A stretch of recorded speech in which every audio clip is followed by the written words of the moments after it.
sebelumnya saya tanya apakah kalian sudah mendapatkan gambar yang akan kalian gunakan di tugas manajemen biaya ini? Sudah. Terus yang saya suruh minggu lalu untuk memberikan pekerjaan dari gambar yang kalian punya sudah dikerjakan? Oke. Nah, karena materi pertemuan kita hari ini berkaitan dengan breakdown pekerjaan yang kalian kerjakan berdasarkan gambar bangunan sipil. Nah, jadi sebelum saya memulai materi kuliah hari ini, mungkin ada dari kalian yang mau atau bersedia untuk mempresentasikan, memperlihatkan bagaimana sih hasil breakdown pekerjaan dari gambar yang kalian punya. Ada yang mau? Siapa yang mau? Oke, saya persilakan Bung Radit untuk mempersiapkan file atau hasil dari tugas breakdown pekerjaan yang minggu lalu sudah saya berikan.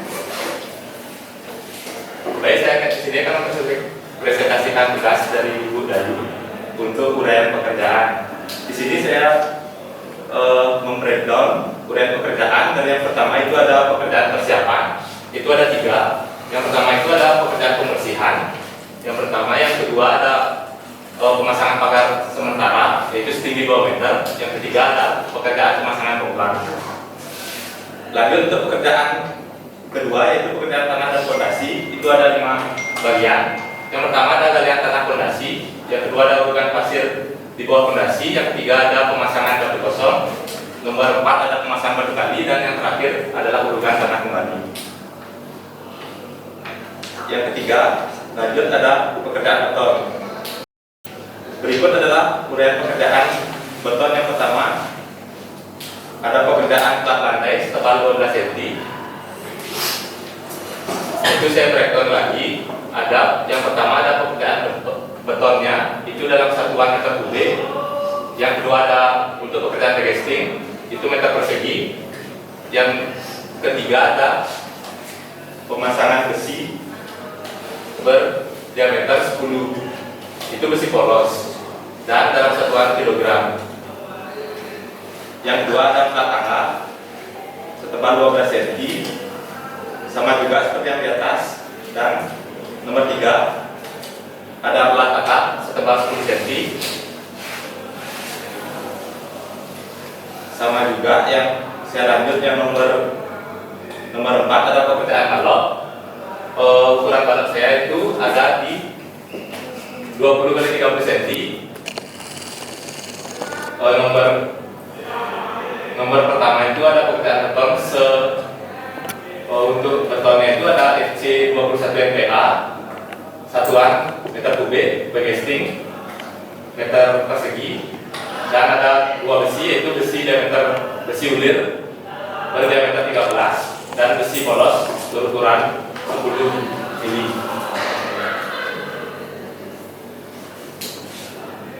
Yang nomor 5 ada pekerjaan balok berukuran 15 x 20, sama juga.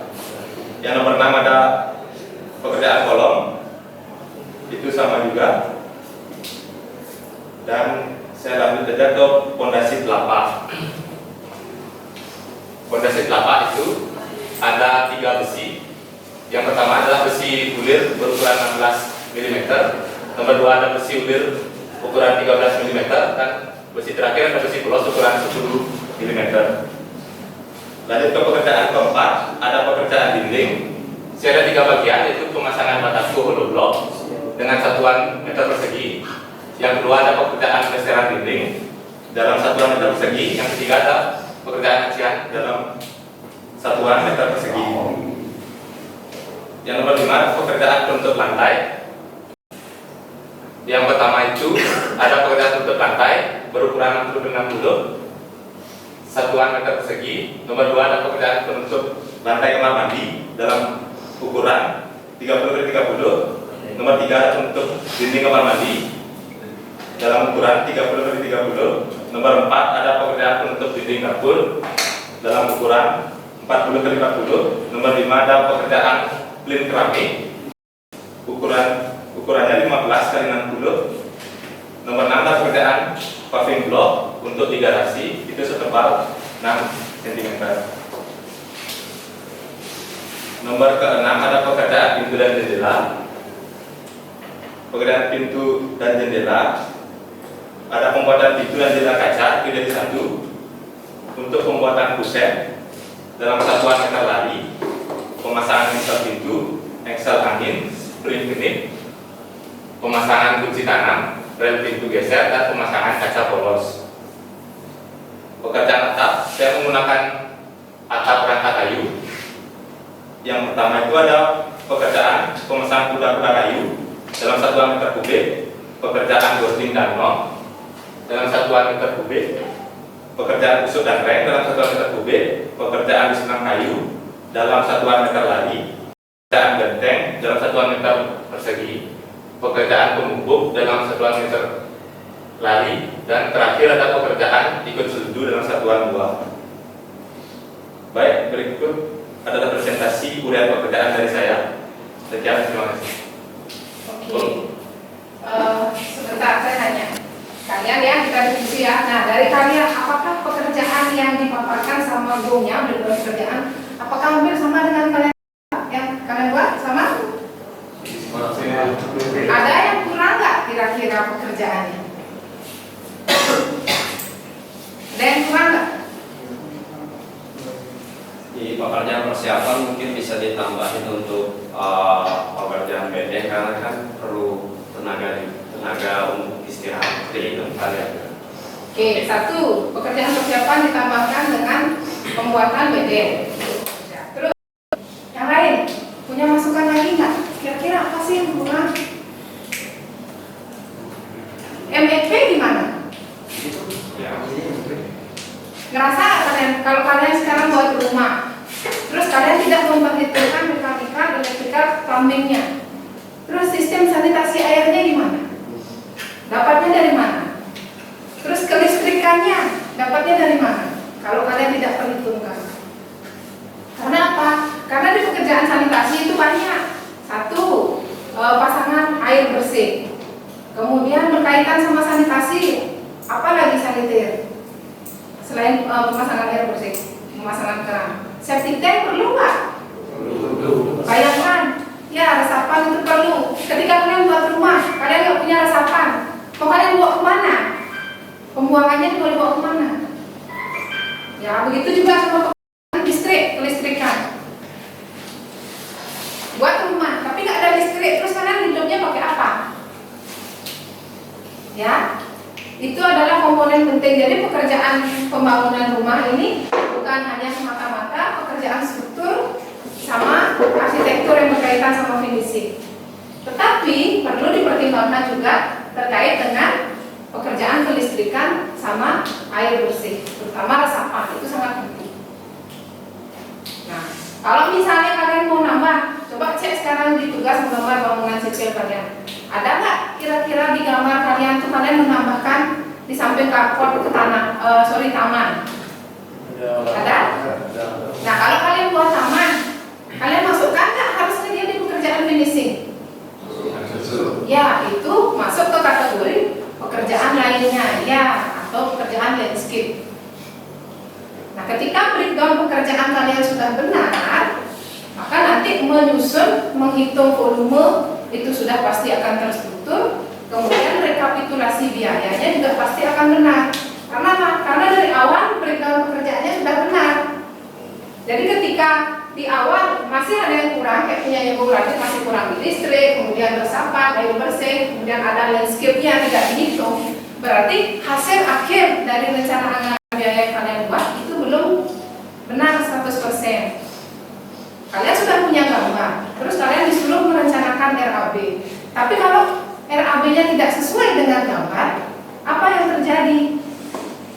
Otomatis kerugian kan? Kalian misalnya menjadi kontraktornya, terus kalian disuruh ngerjain, kalian dikasih gambar, tapi RAB yang kalian buat nggak benar. Terus nanti ownernya nuntut, di gambar saya ada tamannya loh, terus listriknya saya dapat dari air bersih gimana? Otomatis nanti kalian yang akan menambah uangnya lagi, karena kalian tidak memperhitungkan di awal. Ya, mungkin nanti kalau kalian ada yang kurang, mungkin sama tugasnya kayak Bukadit, tolong ditambah untuk pekerjaan kelistrikan sama elektrikal dan pekerjaan tambahan di arsitekturnya. Kalau dia bikin taman, Tambahkan yang pekerjaan landscape. Kalau misalnya gambar kalian ini adalah bangunan Bali. Nah, Bali itu kan identik dengan ada yang namanya tempat sembahyang. Nah, ada ornamen pelinggi. Itu bisa kalian tambahkan juga. Ya, jangan sampai tertinggal satu item pekerjaan. Oke? Sudah clear? Sudah. Oke, saya persilakan Gong untuk kembali. Saya akan melanjutkan untuk materi pertemuan hari ini. Jadi kaitan antara breakdown yang sudah kalian buat dengan materi yang kita bahas hari ini. Oke, hari ini kita akan melanjutkan materinya yang tadi Gongnya sudah mempresentasikan tentang breakdown pekerjaan. Nah, lanjutan dari setelah kalian melakukan breakdown pekerjaan, apa selanjutnya akan dikerjakan untuk mendapatkan RAB? Yang selanjutnya dilakukan adalah menghitung volume. Nah, dari breakdown pekerjaan yang sudah dikerjakan oleh Bung Radit, itu akan memudahkan kalian untuk menghitung volume pekerjaan. Nah, volume pekerjaan itu apa sih? Nah, volume itu bisa kita katakan sebagai kuantitas yang dihitung secara nyata, dihitung secara matematis. Nah, kuantitas atau yang disebut dengan volume itu adalah bagian penting dari RAB. Karena dari volume itulah kalian akan mendapatkan berapa sih sebenarnya dari pekerjaan yang kita buat. Realnya dalam maksud seperti apa? Oh, ketika misalnya saya buat galian fondasi saya ukurannya 1x1 misalnya. Itu kan kalian harus cari volumenya, kedalamannya berapa, kemudian lebar fondasinya berapa, terus panjang fondasinya berapa. Nah, nanti ketika kalian dapat volume itu kita kunci, nanti kita kalikan dengan harga satuan pekerjaan. Nah, volume itu gimana kita dapatnya? Nah, volume itu kita akan dapatkan berdasarkan gambar. Satu, kalian harus punya gambar denah. Yang kedua, kalian harus punya gambar detail, baik itu potongan, memanjang, melintang, kemudian detail per masing-masing potongan.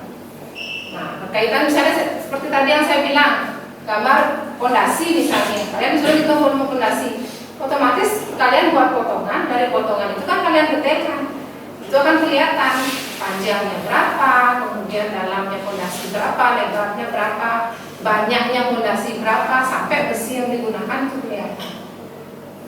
Nah, biasanya volume itu satuannya tidak selalu meter kubik. Nah, tadi bagus, Go Radit sudah menjelaskan bahwa breakdown pekerjaan, kemudian dia sudah menentukan satuan dari pekerjaan itu apa aja. Kayak misalnya fondasi, sudah pasti jatuhnya adalah meter kubik.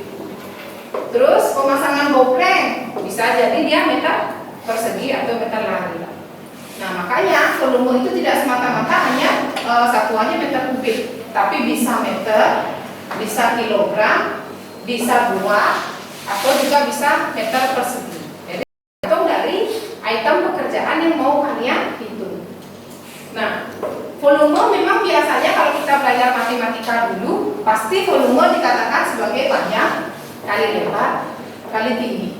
Nah, tapi kalau volume di RAB kita bicara tentang biaya proyek, nah, rencana anggaran biaya itu tidak selalu hasilnya adalah panjang lebar tinggi. Nah, volume itu bisa dihitung berdasarkan analisa yang kita pakai seperti tadi. Misalnya dia fondasi pasti meter kubik, kemudian bopleng meter persegi, kemudian kebersihan lahan juga bisa meter persegi. Terus pemasangan kusen kan nggak mungkin satuannya meter kubik. Kalian kan pasti hitung jumlah kusennya berapa. Nah, makanya itu satuannya akan menjadi buah. Berapa unit, berapa buah. Seperti itu. Nah, data apa yang kita perlu siapkan ketika kita menghitung volume? Yang perlu disiapkan adalah satu, udah pasti gambar denah. Gambar denah yang dilengkapi dengan potongan, kemudian gambar detail. Nah, selain gambar, hal yang harus kita perhatikan adalah RKS-nya. Karena apa? Untuk memunculkan biaya proyek, itu harus ada mutu yang kita capai juga. Nah, sama seperti tadi Bung Radit sudah mengisyaratkan di awal ketika dia melakukan pekerjaan beton. Nah, dia sudah menargetkan, oh berarti mutu beton yang akan saya pakai di rumah saya itu adalah 21 FCAC-nya 21. Nah, harga beton itu berbeda-beda tergantung mutunya. Setiap mutu beton memiliki harga yang berbeda. Makanya kenapa dalam menghitung rencana anggaran biaya itu penting memperhitungkan RKS. Karena apa? RKS sudah menjamin mutu yang harus dikunci dalam biaya. Ya, tadi misalnya, oh saya mau rumah saya misalnya betonnya pakai K250 atau K300, itu harganya kan berbeda. Kemudian berbeda juga kalau kalian pakai konvensional sama ready mix, itu akan berbeda juga hasilnya. Makanya berkaitan dengan perhitungan volume untuk mendapatkan RAB, RKS juga menjadi dokumen penting dalam penyusunan RAB. Nah, dari gambar yang kita punya, gambar denah dipakai apa? Gambar denah untuk mengetahui ukuran panjang dan lebar bangunan. Gambar potongan untuk mengetahui tinggi dan lebar bangunan. Kalau gambar detail untuk menjelaskan ukuran-ukuran khusus, seperti misalnya besinya diameter berapa yang dipakai, terus kayunya ukuran berapa, terus gambar tulangan, nah mengetahui di mana sih letak tulangannya, besi yang digunakan besi berapa, biar tidak salah. Jangan kalau misalnya kalian digambarin misalnya kayak tadi, punya pakai misalnya ulir 16, tapi kalian hitungnya di RAB pakai ulir 13, kan itu harganya sudah berbeda. Jadi nanti nggak akan benar ya. Nah, ini misalnya contoh volume pekerjaan fondasi batu kali, ukurannya misalnya kita dapat adalah 60 meter kubik. Nah, itu berarti bahwa volume pekerjaan fondasi itu berdasarkan panjang dikalikan luas penampangnya. Nah, luas penampangnya itu adalah tinggi sama lebarnya. Nanti cek gambarnya, oh 60 meter kubik, oh berarti satu fondasi batu kali itu panjangnya sekian dikalikan dengan lebar kali tinggi fondasinya. Terus di pekerjaan atap, misalnya pekerjaan atap adalah 124 meter persegi, itu berarti bahwa volume pekerjaan atap itu akan dihitung berdasarkan luas. Kalau udah satuan meter persegi, berarti dia larinya ke luas. Nah, itu luas bidang atap yang didapat bisa berbentuk segitiga, bisa berbentuk trapesium, atau bisa berbentuk limas, tergantung gambar yang kalian punya. Nah, terus volume pekerjaan di selang itu 27 meter, berarti pekerjaan ini dihitung berdasarkan panjang di selangnya, tidak panjang kali lebar. Di selang itu pasti hitungannya panjang, atau bisa kita katakan sebagai meter lari. Nah, besi sekarang, kalau volume pekerjaan besi 258 kg, berarti berat besi total yang kita gunakan dalam menyelesaikan proyek atau yang ada berdasarkan gambar itu adalah berdasarkan satuan berat. Nah, bisa juga besi itu kita hitung satuannya biji. Karena apa? Coba kalian sekarang bikin tulangan. Adakah orang beli besi per meter? Gak ada kan? Nah, orang beli besi itu pasti langsung satu buah. Panjangnya berapa? 12. Oke, panjang satu besi itu berkisar antara 11 sampai 12 meter. Nah, jadi ini jangan salah, jangan nanti besi kalian masukkan volumenya meter persegi, kan nggak benar. Nah, terus misalnya di pekerjaan finishing, misalnya ada pemasangan kunci ini, kuncinya adalah 15 buah, berarti memang volumenya berdasarkan berapa banyaknya kunci yang digunakan dalam gambar yang kalian punya. Nah, berkaitan sama tugas yang tadi sudah dibahas, breakdown pekerjaan. Jadi ketika kita menghitung volume, itu kita harus menguraikan secara rinci pekerjaan dari yang paling atas. Misalnya tadi Gongnya menyebutkan bahwa pekerjaan paling atas atau yang paling pertama dia lakukan adalah pekerjaan persiapan. Berarti hitung volume pekerjaan persiapan. Volume pekerjaan persiapan itu bisa mulai dari pembersihan lahan.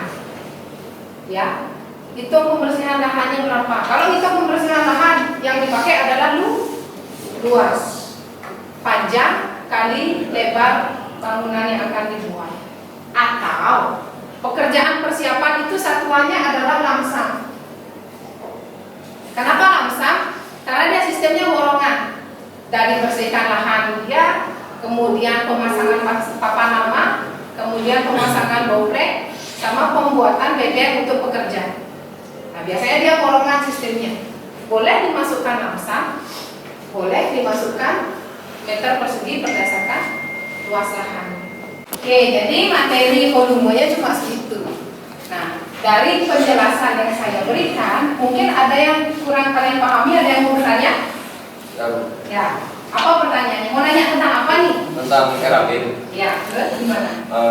Mengapa volume pekerjaan itu menjadi komponen penting dalam RAB? Oh, bagus. Kenapa volume pekerjaan menjadi komponen penting dalam RAB? Nah, apa jadinya ketika kalian nggak hitung volume? Itu deh dulu. Dapat nggak kalian harga? Nggak kan? Nah, volume pekerjaan menjadi komponen penting dalam RAB karena apa? Volume itu menggambarkan kuantitas. Nah, ketika kalian punya gambar, kalian menghitung volume, kan kalian sudah tahu, oh ternyata kuantitas dari gambar saya sekian nih. Saya pakai pintunya sekian, pakai jendelanya sekian, terus besinya ukuran berapa, terus misalnya fondasinya mau fondasi apa. Nah, volume itu penting karena volume lah yang mencetuskan harga satuan pekerjaannya. Nah, di samping kalian sudah dapat harga upah masing-masing kabupaten, harga material, kemudian harga alat, volume lah yang menyumbang total biayanya. Jadi dari harga bahan yang kalian punya, harga upah yang kalian punya, kemudian harga alat yang kalian punya, yang disusun dalam bentuk analisa harga satuan pekerjaan, itu dikalikan nanti dengan volume atau kuantitas yang sudah kalian hitung, menjadilah RAB. Nah, selain volume penting untuk RAB, volume ini kita gunakan juga sebagai alat pengendali ketika proyek itu sudah jalan. Misalnya, sekarang kita masuk di pekerjaan kolom misalnya nih. Kan kalian sudah tahu misalnya kolom ada banyak tipe. Misalnya kolom K1. Oh, ternyata kolom K1 itu misalnya tinggi kolomnya adalah 3 meter. Terus ukuran kolomnya adalah 15 kali 15. Kan kalian sudah dapat nih volumenya. Terus yang terjadi di lapangan, dibuatlah misalnya kolom ukuran 12 kali 12. Tingginya tetap sama 3 meter. Berarti yang dikerjakan volume di lapangan kan nggak sesuai sama rencana yang kalian punya. Jadi volume sebagai penghasil rencana anggaran biaya, volume juga sebagai alat pengendali di proyek. Jadi benar tidaknya pekerjaan yang kalian kerjakan itu berdasarkan volume realisasi dibandingkan nanti dengan rencananya. Karena apa? Ketika volumenya salah, pemilik proyek tidak akan membayarkan biaya dari pekerjaan yang kalian lakukan karena sudah menyalahi aturan, sudah melenceng dari yang namanya NKS. Oke, jelas? Nah, ada lagi yang mau tanya? Ya. Ya, gimana? Apa kaitannya antara breakdown pekerjaan dengan volume? Oke, breakdown pekerjaan sama volume. Nah, sama seperti yang sudah dijelaskan di awal. Ketika kita sudah punya gambar, supaya kita nggak bingung, kita dapat biayanya dari mana, kita breakdown dulu pekerjaannya. Kita sudah punya gambar. Oh, ternyata gambar saya ini ada pintunya, kemudian ada atapnya, ada fondasinya, kemudian ada misalnya ada wastafel, kemudian ada yang namanya jendela dan lain sebagainya. Supaya kalian nggak bingung, breakdown dulu pekerjaannya. Dari pekerjaan yang paling awal, ketika saya punya gambar, apa sih yang harus saya lakukan supaya gambar saya ini jadi bentuk nyata? Dimulai dari membreakdown pekerjaan paling awal sekali, paling basic. Dari gambar, terus kamu udah punya tanah nih, udah beli tanah. Kamu apakan tanahnya itu? Kamu siapkan dulu tanahnya, kamu bersihkan dulu lahannya, kemudian kamu pasangin bokleng misalnya, terus buatin bedeng untuk pekerjaannya. Jadi dimulai dari yang paling basic, istilahnya dari yang paling bawah kan. Pekerjaan itu kan selalu dimulai konstruksi dari bawah. Gak mungkin orang buat atap dulu nggak punya strukturnya. Breakdown dulu pekerjaannya. Ketika breakdown pekerjaannya sudah benar, barulah kita akan gampang menghitung volumenya. Kalau tahu pekerjaan pertama adalah pekerjaan persiapan, langsunglah kita hitung volume pekerjaan persiapan. Sudah ada bayangan, pekerjaan persiapan itu adalah berkaitan sama lahan yang kita punya. Berarti satuannya bisa meter persegi, bisa juga meter. Meter itu berkaitan sama nanti boxline yang kita pasang. Jadi ketika kita tidak membreakdown pekerjaan, menghitung volume akan susah. Jadi step by stepnya adalah yang pertama, kita tahu dulu breakdownnya, kemudian baru kita tentukan volume. Ada yang masih ngerasa-rasa? Mungkin ada yang mau nanya lagi? Ya, gimana? Selain gambar, hal apa sih yang perlu kita perhatikan dalam menghitung volume pekerjaan? Oke, selain gambar, hal apa yang perlu diperhitungkan? Seperti tadi RKS, rencana kerja dan syarat-syarat. Ketika kalian sudah hitung volumenya nih, udah tahu. Terus nanti kalian cocokkan nih sama RKS-nya. Oh, saya sudah hitung volume, misalnya sudah hitung volume kolom aja nih. Terus di RKS adalah tambahan lagi, oh ternyata dalam kolom yang saya gunakan ada ukuran besinya yang diminta. Misalnya besi ulir diameter 13 atau besi polos untuk sengkangnya. Jadi volume bukan hanya tentang gambar, tetapi juga tentang mutu yang akan kita capai. Mutunya mau gimana sih? Oke. Jadi bangunan kita berhasil atau rencana anggaran biaya kita tepat itu ketika kita sudah menghitung volumenya secara teliti, memberikan pekerjaannya sudah benar dari awal, kemudian kita sudah memperhitungkan RKS yang disyaratkan oleh pemilik proyek. Jangan sampai ketika kalian sudah hitung volume nggak ngecek RKS-nya nih. Apalagi misalnya gambarnya ada yang kurang, nggak dikasih gambar detail misalnya. Kalian dikasih gambar potongan aja tapi tidak ada detailnya, pakai besi ukuran berapa. Terus kalian nggak ngecek RKS-nya. Bisa jadi kan volume yang kalian hitung itu salah, terutama di pekerjaan pembesiannya. Kalau nggak detail dia ukuran besi. Nah, jadi selain gambar, itu RKS menjadi satu dokumen penting dalam perhitungan volume. Ada lagi? Sudah? Berarti sudah paham kan? Nah, kalau kalian sudah paham, jadi kesimpulan yang bisa ditarik dari materi kuliah kita hari ini adalah breakdown pekerjaan yang sudah kalian lakukan minggu lalu itu akan sangat erat kaitannya dengan perhitungan volume. Ketika breakdown pekerjaannya sudah benar, maka perhitungan volume akan bisa dilakukan secara sistematis. Dimulai dari pekerjaan paling bawah sampai dengan pekerjaan paling atas.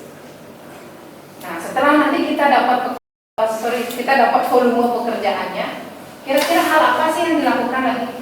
Breakdown pekerjaan sudah, volume sudah.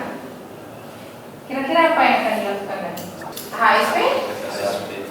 Apa menentukan dulu sumber daya? Ya, betul. Ketika volume udah dapat, jangan lupa memperhitungkan sumber daya.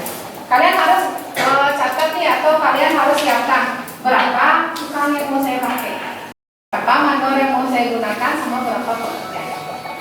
Nah, jadi minggu depan materi kita akan kita lanjutkan ke perencanaan sumber daya. Nah, supaya kalian lebih paham terhadap materi yang kita bahas hari ini sesuai dengan RPS. Nah, kan kalian sudah dibagikan RPS di awal. Kita sudah menandatangani kontrak perkuliahan. Jadi akan ada tugas untuk menghitung volume pekerjaan. Nah, volume pekerjaan ini kalian hitung berdasarkan menggambar bangunan sipil yang sudah kalian selesaikan di semester 1. Nah, jadi breakdown pekerjaan sudah kalian buat sheet khusus, kemudian sheet keduanya itu kalian hitung volume pekerjaannya. Menghitung volume pekerjaan harus berurutan sesuai dengan breakdown yang sudah kalian buat. Oke, jelas? Jelas. Nanti minggu depan kita preview lagi dari volume yang kalian sudah buat, apakah ada kekurangan atau enggak. Nanti kita akan bahas bersama. Ada yang mau tanya lagi? Cukup? Oke.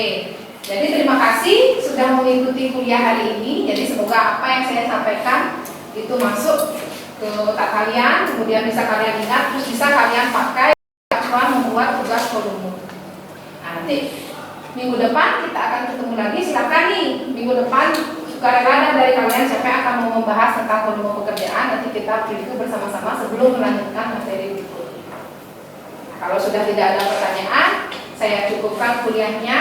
Terima kasih dan selamat pagi. Pagi.